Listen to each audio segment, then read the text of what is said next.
Hey guys, Tanya Rubin with our Wine Country Realtor, and today we are going to answer the question everyone is asking: what is going on with the market and what can we expect in 2019? Is there going to be a market crash? And while I do not have a crystal ball, I can look at what the data says, what the experts are saying, bring that information to you and help you make informed decisions for 2019. There are a number of different economic indicators that are significantly different from 2006 when we had the crash to this past year, and let's dig into those, starting with foreclosures. So in 2006 we saw 541,000 plus foreclosures. 2018 finished with less than 50% of that number, and while a certain number of foreclosures are normal in the market, unfortunately 50% fewer is a significantly different market than what we saw at the peak of that crash.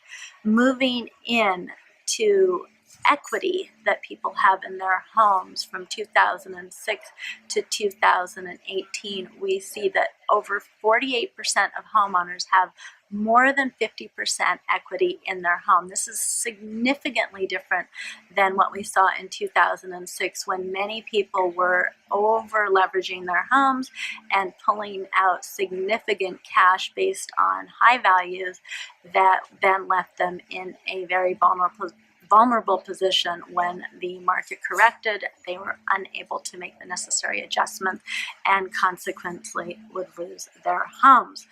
Going into lending standards, this is an area we have seen significant improvements. While it is true we are seeing some relaxation of the lending requirements, they are still significantly tougher than they were in 2006. There's an index that assesses this, and that index shows that the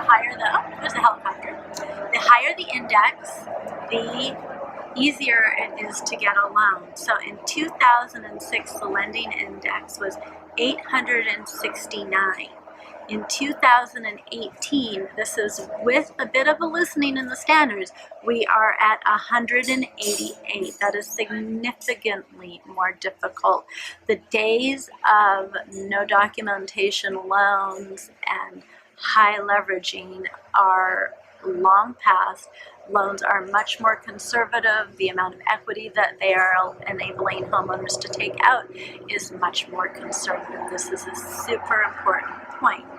When you look at home affordability, I cannot believe the aircraft coverage here, guys. Bear with me. We are normally not in a high fly zone, but apparently right now we are experiencing some air traffic. So the last thing we're going to look at between 2006 and 2018 is home affordability. And while it is true, it is a challenge for most first-time home buyers to get the money together to get into that first home. Homes are actually, as a percentage of income, more affordable today than they were 10, 12 years ago. So what does that look like? Monthly mortgage payments on a typical U.S. home as a percentage of their median income in 2006 versus the end of Q3 2018, $321 billion to $38 billion. So significant difference in what people are paying out as a percentage of their income for the affordability factor. No, it's hard to wrap our head around because when you're trying to get into the market, prices seem high, but as a percentage of income, statistically, the people are paying less of their income towards their mortgage now than they have in over a decade, and that is good news, and wages are increasing. So overall, we are looking at nationwide home prices actually over the last year were up 3%. Most experts predict that that is going to continue into 2019. Experts are also predicting, for the most part, that we are going to see an increased number of transactions. There's a little bit of a pent-up buyer demand because there was a slow in transactions moving up to the end of 2018. So there's some pent-up buyer demand that is going to move into 2019 because those kids need bedrooms, and people have to move, and people are not going to continue to spend money on rent that is not building equity in anything. So there's some pent-up demand, and that certainly seems like the indicators are that now that people are adjusting to a slightly higher new normal interest rate, that they are realizing they don't want to be tenants, and that hey, if the interest rates drop, they can always refinance that purchase. So that is what the economists have to say about 2019.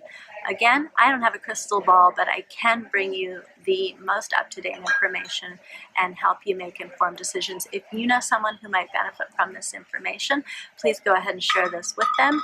If you have any topics you would like me to cover, please let me know.